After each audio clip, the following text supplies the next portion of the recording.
وہ صحابی اپنے گھر سے نکلے ہیں، سنت کے مطابق نکلے، بیوی نے انہیں دروازے پر رخصت کر دیا، دروازے پر رخصت کیا۔ اب وہ صحابی پورے دن کام تلاش کرتے رہے، لیکن اللہ کا کرنا ایسا ہوا کہ انہیں کوئی کام نہیں ملا۔ جب کام نہیں ملا تو کوئی مزدوری نہیں ملی، مزدوری نہیں ملی تو خالی ہاتھ گھر پر واپس آنا پڑا۔ اب آج کل کی عورتیں ہوتی تو نہ جانے کیا سے کیا معاملہ ہوتا۔ اب وہ صحابی گھر پر آئے ہیں، چہرے پر اداسی ہے، چہرہ غمگین ہے، بیوی کو کیا جواب دوں گا؟ بیوی نے پوچھا، او میرے شوہر کیوں پریشان ہو، کیوں دکھی ہو، کیا تکلیف ہے، کیا پریشانی ہے؟ کہنے لگے، اللہ کی بندی سچ کہتا ہوں پورے دن کوشش کی ہے، پورے دن کام کو تلاش کیا، لیکن آج کوئی مزدوری نہیں ملی، کوئی کام ملا نہیں۔ جب مزدوری نہیں ملی، کام نہیں ملا تو کوئی کھانے کا انتظام بھی نہیں ہوا۔ وہ اللہ کی نیک بندی کیا جواب دیتی ہے، او میرے شوہر روزانہ اللہ نے ہمیں کھلایا ہے، آج کے دن بھوکے رہ جائیں گے تو کون سے مر جائیں گے، آج کے دن بھوکے سو جائیں گے تو کون سے مریں گے، روزانہ تو اللہ ہمیں کھلاتے ہیں۔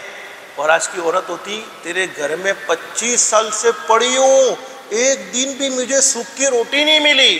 یہ آج کی عورتوں کی، یہ بخاری شریف میں حدیث موجود ہے، عورتوں میں ناشکری زیادہ ہے۔ تیرے گھر میں 10 سال سے پڑی ہوں لیکن ایک دن مجھے سوکھی روٹی نہیں ملی۔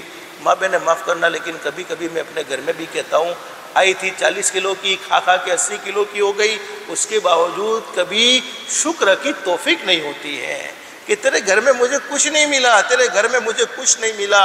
24 سال میں اچھی زندگی گزاری، ایک دن شوہر پر کچھ حالات کیا گئے، پوری زندگی کی ناشکری کر دی۔ اب وہ عورت، میں کہتا ہوں کہ جتنا شوہر کو اس کے شیخ کے، اس کے پیر کے اچھے جملے پر تسلی نہیں ہوتی، اس سے زیادہ تسلی اس کے گھر میں رہنے والی بیوی کے اچھے جملے پر ہوتی ہے۔ اب دوسرے دن دونوں میاں بیوی رات کو بھوکے سوئے ہیں۔ دوسرے دن شوہر پھر گھر سے نکلے ہیں کام کی تلاش میں، وہی سنت کے مطابق بیوی نے دروازے پر رخصت کیا اور وہ سنت کے مطابق نکلے۔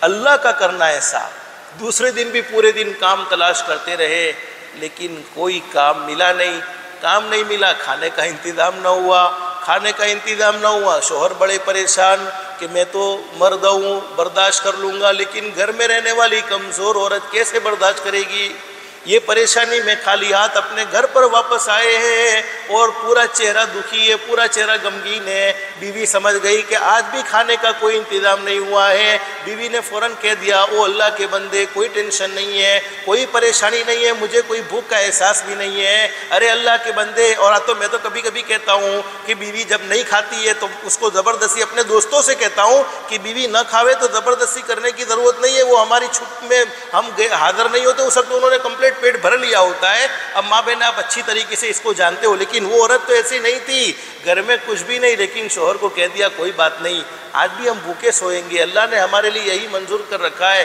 اصل واقعے کے نتیجے پر میں یہ پوچھنا چاہتا ہوں، جب تیسرے دن شوہر گھر سے باہر نکل رہے ہیں، بیوی نے سنت کے مطابق رخصت کیا، اب وہ شوہر تھوڑے سے آگے بڑھے ہیں، بیوی نے واپس اپنے گھر پر بلایا کہ گھر پر واپس آ جاؤ، مجھے ایک بات تم سے کرنی ہے۔ آج کی عورت ہوتی تو کیا بات کرتی؟ میں تو میری ماں کے گھر چلی، 2 دن ہو گئے تم کمانے لائے نہیں ہو، تمہارے ساتھ رہنے جب ہے تھی، جب کمانے کی عورت نہ تھی تو لے جانے کی ضرورت کیا تھی؟ یہ ہماری زبان پہ میں آپ کو سمجھاتا ہوں، ماں بہن آج کا دور ہوتا۔ اب تیسرے دن وہ عورت کیا کہتی ہے کہ میں تمہاری تقوی کی گواہ ہوں۔ وہ عورت پہلے اپنے شوہر سے کہتی ہے، میں تمہاری تقوی کی گواہ ہوں، تم دن بھر روزہ رکھتے ہو، رات بھر نوافل کا اہتمام کرتے ہو، تم ہمیشہ اللہ کو راضی کرنے میں آگے بڑھتے رہتے ہو، میں تمہاری تقوی کی بالکل گواہ ہوں، تم اپنی زندگی میں کوئی کام اپنے لیے غلط کرنے والے نہیں ہو۔ لیکن سنو، وہ بیوی اپنے شوہر سے کہتی ہے، سنو، اللہ نہ کرے، اللہ نہ کرے آج بھی اگر کام نہ ملے، کھانے کا انتظام نہ ہو، خالی ہاتھ واپس آ جانا، حرام کے لقمے لے کر گھر پر مت آ جانا، خالی ہاتھ واپس آ جانا، حرام کے لقمے لے کر گھر پر مت آنا۔ ماں بہنوں سنو، آج ہماری اولاد ہمارے کنٹرول میں نہیں، ہماری اولاد بگڑ رہی ہے، ایسی گالیاں دیتی ہے، کبھی کبھی محلے سے گزرے تو میں سوچتا ہوں یہ معصوم جس کو کچھ پتہ نہیں ہے اور یہ ایسی کچی ایسی ننگی گالیاں دے وے، ضرور کمائی 2 نمبر کی پیٹ میں داخل ہو چکی ہے، یعنی حرام کی کمائی پیٹ میں چلی جاوے، پھر ہم اپنے بچوں سے یہ امید رکھے کہ ہمارے بچے ہماری آنکھوں کی ٹھنڈک بنے، یہ نہیں ہو سکتا ہے۔